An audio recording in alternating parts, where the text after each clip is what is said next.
Welcome back to the Intro to Kabbalah. As we're exploring session number 8, we will be exploring the 3 stages of Sefirot, okay? Let's do that, okay? Let's explore it through the prism of the 4 quadrants, the meta-modern quadrant style, okay? So there will be 4, there are 3 official stages of Sefirot development, and I'll show you what will go in here into 4 ones, okay? So the very first stage of development, okay, it's actually called, let me write it down for you, okay? The first stage of development is called connected, okay? Another word for it is akudim. Akudim in Hebrew means connected, okay? In the connection stage, all the Sefirot, remember now, it's important to note, okay? The Sefirot always go as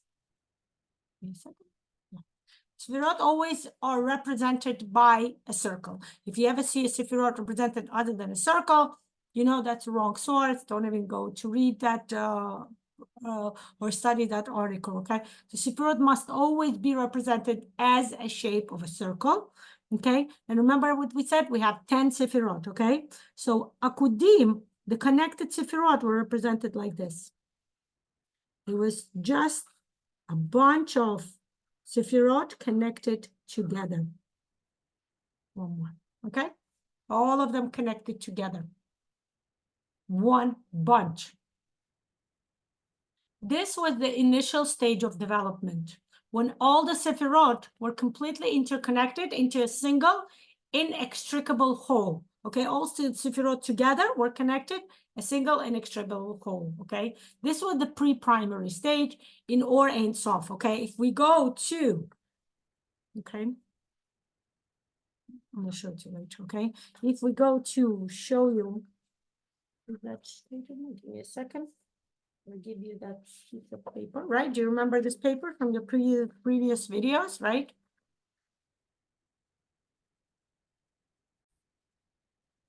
If we go back, again, I just made the circle, the creation of the world circle as a tzimtzum, darker. So remember, this is the creation of the world. This is how the world was created from Or Ein Sof, the light of divine infinity, as it became to contract, as it became tzimtzum, right? And this is the ray of light. As it goes inside, it penetrates this boundary that the creation, the outer world has created, and the ray inserts itself inside, right? Inside, we also have the 4 worlds. I'm not going to draw it here now, but the idea is this, okay? As the ray of light enters and as it gets deeper and deeper, as it reaches the center of the universe, so to say, okay? The Sefirot has been formed here. So the very first stage of Sefirot has been built right here,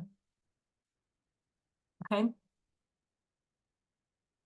Over here, in the very first initial stage, we still have the white light, okay? The reflection of the white light, the reflection of the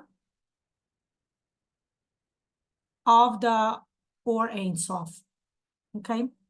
Then later on, over here is where we have the very first stage of this Nikudot building, okay? This is where the connected are.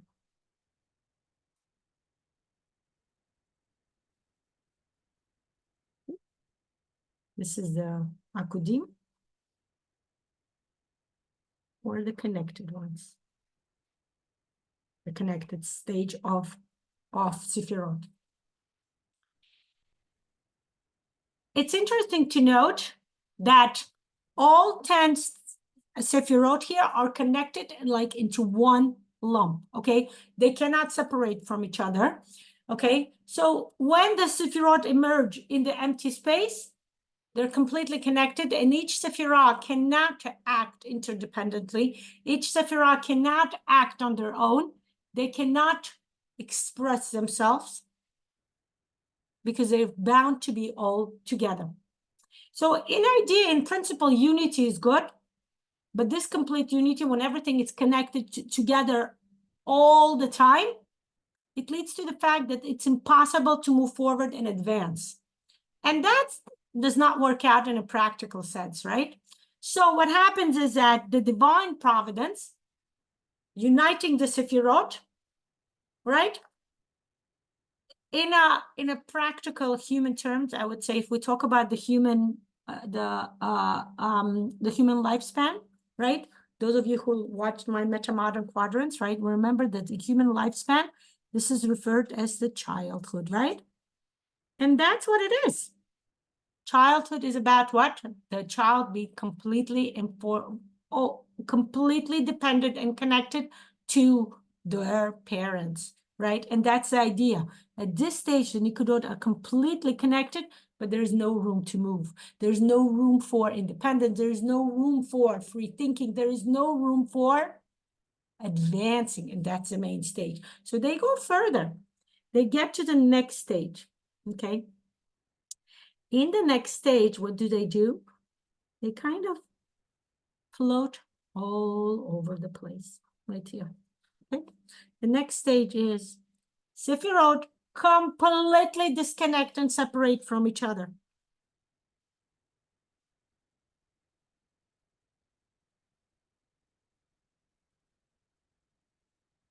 Okay, remember, they're always 10 Sefirot, okay? They are completely disconnected here. I'm going to finish drawing it here as well. 9, 10, okay? This stage of Sefirot is called Nekudim, okay? Or separated.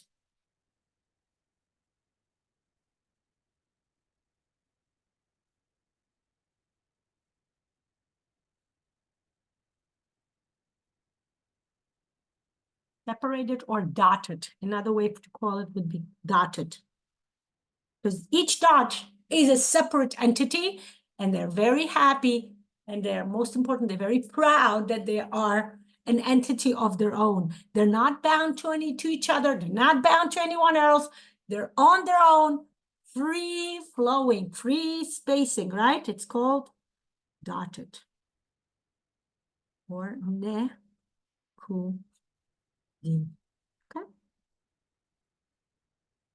So it's interesting in this space, in this specific area, right? That's the second stage. In this stage, each Sephirah is aware of itself, and they only focused on themselves. And each Sephirah is only thinking about how wonderful it is, how beautiful it is, how important it is, how independent it is, how it can contribute to the world. Okay.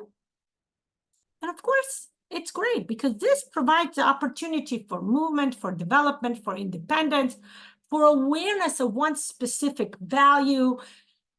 However, we understand what the problem is. The problem is that this Sefirah does not, since it's not connected to other, it's completely oblivious of other Sefirot. It doesn't connect to others. It doesn't feel others. It doesn't have any empathy for others because it believes that itself, this specific Sefirah, its Sefirah feels that way, is the most important entity in the world. It starts to, what the word is?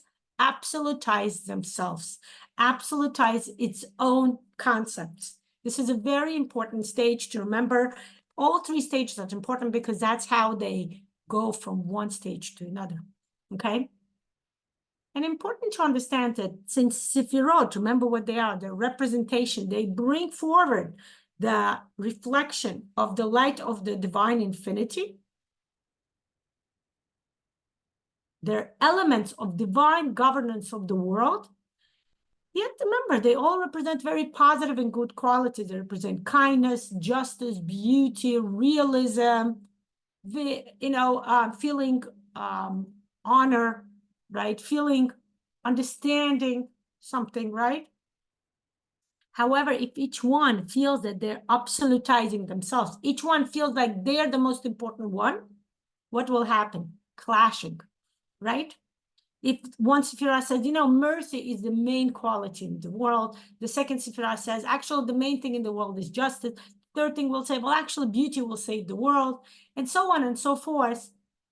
What happens with the Sefirot, and we're going to explore this specific concept later on, the Sefirah are so built up, are so full of themselves that they what? They explore. That's connected, by the way, to the Big Bang Theory as well. Okay, we're going to talk about this specific stage later on in details. I'm going to explore and tell you more what happened when they became so full of themselves. They put in so much light. When we talk about full of themselves, because remember, Sefirot are vessels full of light of divine infinity. Yet they became completely oblivious to everybody else. Each one thought that their mission, their value is the most important. And what happened is that they exploded. They exploded. A concept called Shmilat Kelim, which stands for breaking of the vessels. Okay, breaking of the vessels, Shmilat Kelim. We're going to talk about this in details in the next video. I will explain what that means. And what happened is that after they kind of exploded, then came the stage, okay, over here, there's a certain stage as you go from the second quadrant into the third quadrant. It's called the stage of repair, okay? It's called tikkun.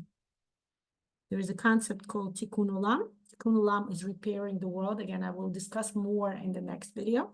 But for now, it's important for us to understand that Shvilat Kelim leads to the next stage, which is repair.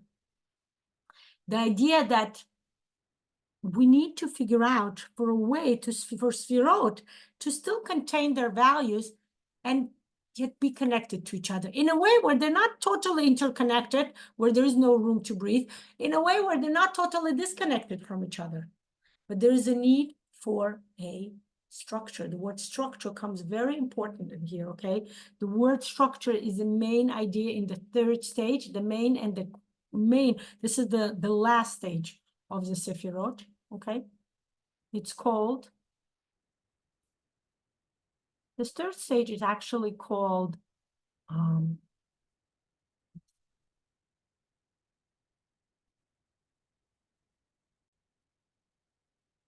right? As they go from the dotted, which is also known, another word would be pointed. Each one is pointing to themselves. Each one is boasting themselves. Each one thinks they're the most beautiful circle. They're the most beautiful attribute. They're the most beautiful vessel other than besides all the others, okay? Then comes the Shvilat Kelim, the breaking of the vessels. Each vessel thinks so much that it breaks and it falls down. And then comes the repair. The repair involves the structurization of the Sefirot. The next stage of the Sefirot comes as a structure, and I'm going to show you the structure now, okay? This stage is called Berudim. Berudim, it translates, again, it's interesting to note, whenever I translate, I bring the translation that can be connected both literal translation and also metaphorical understanding of the word as it relates to this concept, okay? It's called the spotted stage. And over here, the structure is very, very important, okay? It's understanding to bring that, I'm going to draw the structure for you here, okay? Over here, we talk about it, this stage, the structure comes over here, and it's called spotted, meaning each spot is valued on its own, but then it's connected to the others in a series of schematic connection as a structure. Okay. And the structure goes like this. Let's look at this.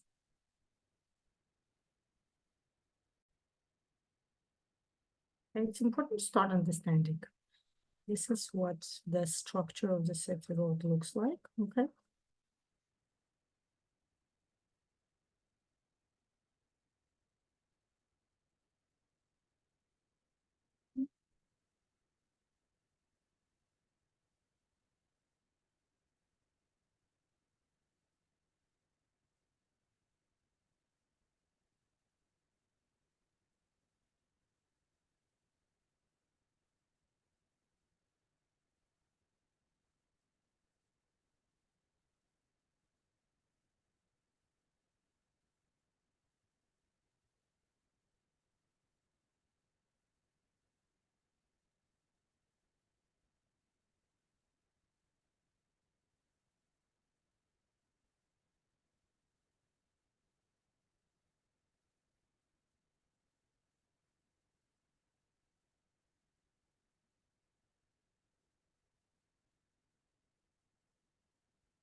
Okay, and this, I'll try to be as careful as possible as we draw the structure of the Sefirot. This is the structure of the Sefirot, okay?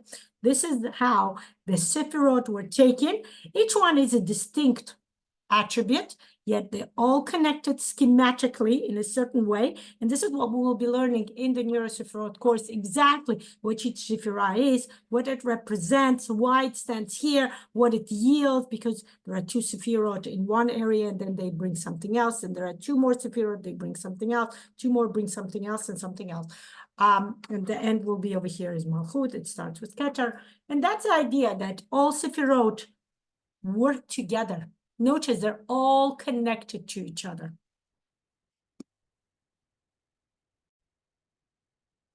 And the same thing happens here. Over here, the Sefirot are arranged in a structure. So yeah, you must take the time and draw the structure carefully to make sure that it represents the proper way of connecting all of the Sefirot together, right?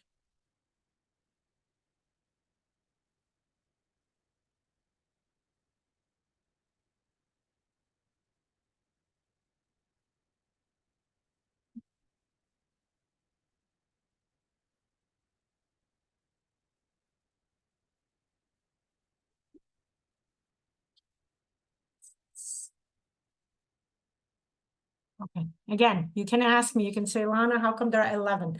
I will explain it to you later.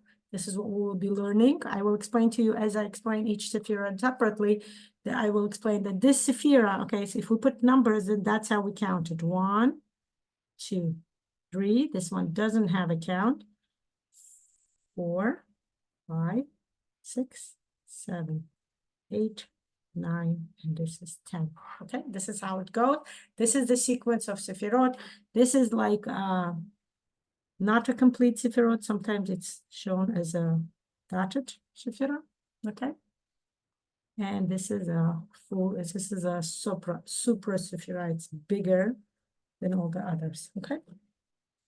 And that's the idea. These are the 3 stages of the formation of Sefirot. It's interesting to note, what is understanding of this? What is the meaning, again, metaphorical understanding of this is that it's, again, this will be a preview to the concept of the breaking of the vessels. We're going to explore this in the next video. The idea is the obvious understanding of periods. Remember, I said this represents a childhood.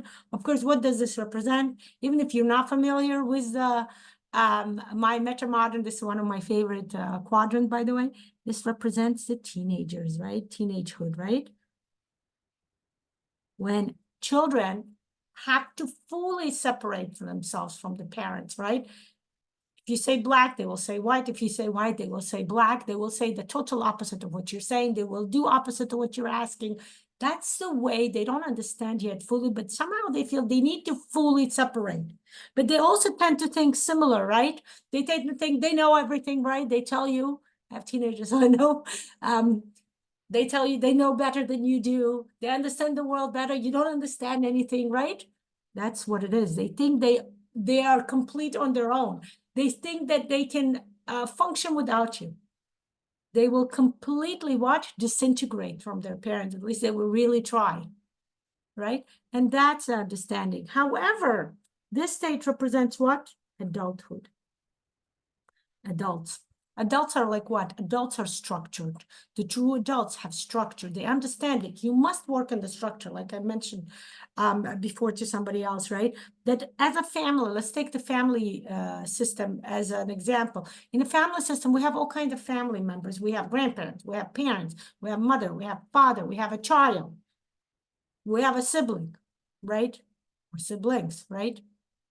We have cousins. Then grandchildren come, right? And that's the idea that each one have a distinct, right? Grandparents, parents, child, and children have of their own. Grandchild, great-grandchild have of their own, right? They each have a distinct space, it's a distinct role in their system. The system must be valued. Yeah, they're all interconnected with each other. That's important to remember. They all must be connected to each other.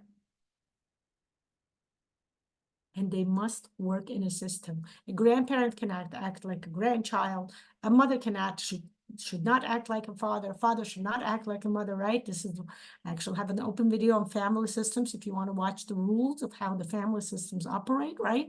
The child should not act like a parent and take care of their parents, should not act like a parent to their parents. Children kind of infantilize their parents or their grandparents, right? It's very important. In a system, there is a top and there is a bottom, there is a right and there is a left, right? That's what happens here. I'm gonna, in 2 videos, I'm gonna show you how the system of Sefirot works, right? There is a right side and there is a left side, and then there is a central side. The central unite the right and the left, right? The right represents male, masculine energy. The left represents the female, the feminine energy. And the middle represents connecting those 2 energies together, learning how to practically take advantage of both and learn how to use both of the energies in a practical manner within their life. Okay, and that's what it is. This is our world. Now I can show you that we can draw the 4 worlds here, right? This is the 4 worlds. 4 worlds, remember what they represent? I draw with my hand. So no, it's not going to be exact, but that's fine.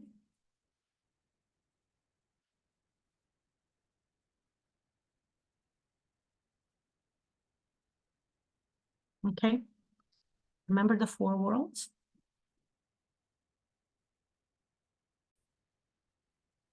Right, 4 worlds represent, this is Atzilut.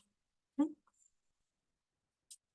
Atzilut, which connect us to the world of the soul, of the spirit. Okay, this world is Bria, which connects us to the soul of the mind. This world is Yetzirah, which connects us to the world of emotions, right? And this world is Asiya, which connects us to the physical world, okay? Our body, okay? And that's what it connects to. The Atzilut, the soul, connects to the very white light. When there are no Sefirot, there's no separation. Remember, we mentioned it when I was talking about the 4 worlds. The first world, there's no separation. Everything is integrated. Everything is a reflection of the white light of divine infinity. Okay? Then comes the separation, but it's Bria, it's the mind. All the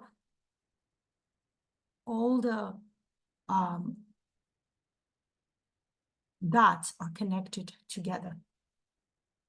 All the dots are connected together and they form one big lump. Okay, we need to learn to separate. But then comes the world of emotions, Yetzirah. And over here, each dot is separated. That's not correct either, because and that's what happens with emotions, by the way. With emotions, emotionally, we feel like we're more entitled. Okay, we're more entitled to our emotion than somebody else. When we get emotional, we kind of tend to focus on ourselves only. That's the idea of emotions. Getting emotional is about focusing on yourself, focusing on what's happening within yourself. But then comes the structured entity, and that represents our world, right? This also looks like what? Molecules, right? The way molecules are shown, exactly like that. They're circled and they're interconnected with each other, right? They're sometimes spiral and stuff like that.